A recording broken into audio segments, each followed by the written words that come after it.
Olá, boa noite. Ele tem sotaque português muito forte e um conhecimento que surpreende em relação às habitações. Reveja comigo uma das entrevistas mais comentadas da nossa última temporada. Fique aqui conosco no programa que é seu, programa que é nosso, o programa Cláudio Alves Sem Censura.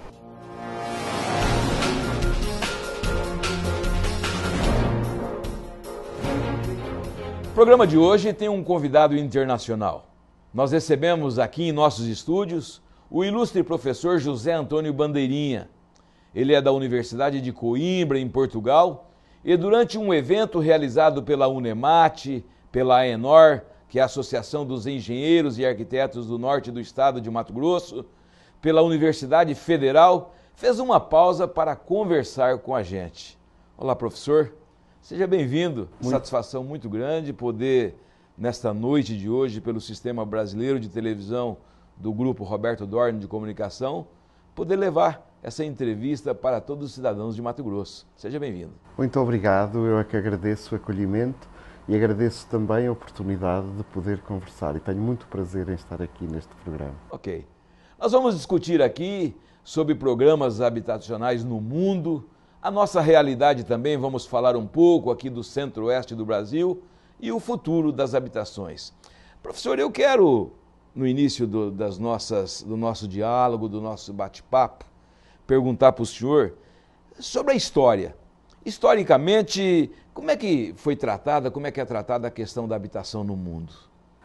A questão da habitação no mundo é tratada do ponto de vista da história, talvez não pela forma como ela existe, mas pela forma como nós olhamos para ela. E esse é um dos seus problemas, ou seja, detectar quando e como é que um determinado conjunto habitacional está, na realidade, a gerar condições de degradação de vida para as pessoas que nele habitam, ou quando somos também nós, com o nosso olhar, que nos perturbamos pela existência daquele modo de vida tão próximo de nós, que incomoda, que é perturbador da nossa própria consciência. Portanto, é sempre neste diálogo entre uma coisa que é na realidade e uma coisa que nós sentimos que não deve ser, que não deve estar ali, que se tem feito a resolução do problema da habitação no mundo. De qualquer modo, e se falarmos no plano global, o problema da habitação no mundo, este problema do acesso, da necessidade de acesso das pessoas ao alojamento, e quando há grande afluência às cidades, às metrópoles, à procura de trabalho, à procura de entrar na relação de um mundo global, cuja porta de entrada só fica nas metrópoles, não fica nos espaços segregados, nos espaços rurais, nos espaços das montanhas. Essa grande afluência que gerou grandes assentamentos construídos muito rapidamente, autogeridos e autoconstruídos, só teve o olhar do mundo, por exemplo, a Organização das Nações Unidas, só começa a dar-lhe o estatuto de problema já com a década de 50 muito no fim, portanto já bem depois da Segunda Guerra Mundial. E, no entanto, o problema já existia no século XIX e desde o princípio do século, mas não era considerado um problema. Não era considerado um problema. Com a dimensão que ele tomou a partir da década de 50, começou a deixar de ser impossível olhar para aquela realidade tapando-a com poeira, fechando os olhos.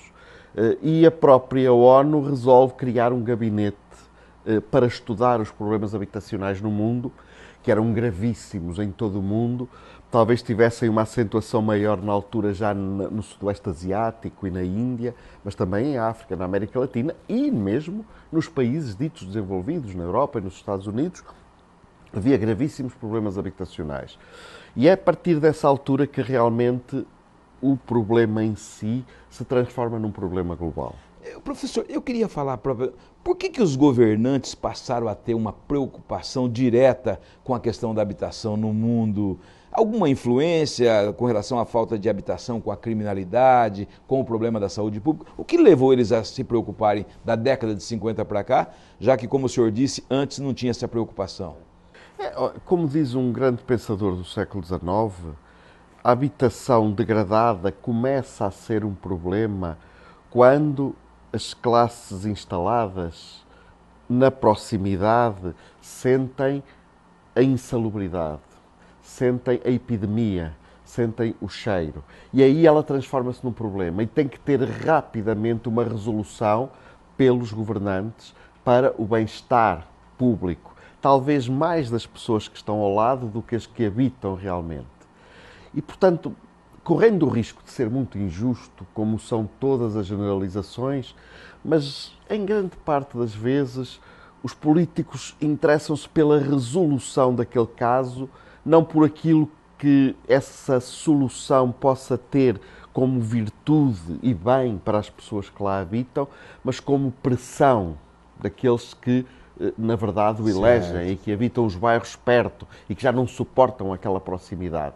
E aí vêm também, obviamente, as situações de tensão social, de criminalidade, que são geradas por essas péssimas condições habitacionais. O senhor acredita que o mundo está se preparando para que no futuro não falte habitação?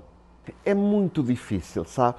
Enquanto nós virmos, e aqui vamos um pouco ao encontro daquilo que eu tenho vindo a dizer neste seminário, enquanto nós olharmos o problema da habitação como o fornecimento quantitativo de um bem, suponhamos para uma análise, para uma comparação grosseira, mas que serve para explicar aquilo que eu digo, suponhamos que as pessoas não tinham celular, havia uma carência de celular e era necessário ter um celular. Por isso é que eu digo que é uma comparação grosseira, mas é só para percebermos.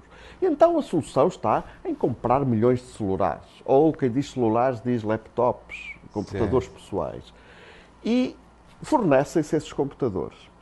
Talvez aí o problema tivesse uma solução, mas acontece com a habitação uma coisa diferente, é que não é um bem só.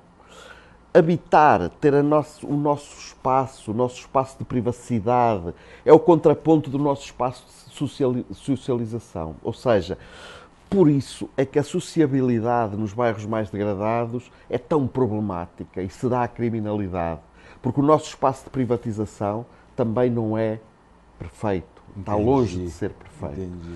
E, portanto, considerar o habitar, considerar como uma função, como um bem, como uma coisa que algumas pessoas têm falta, outras têm a mais, como muitas coisas que existem na sociedade, não é propriamente bom para a habitação.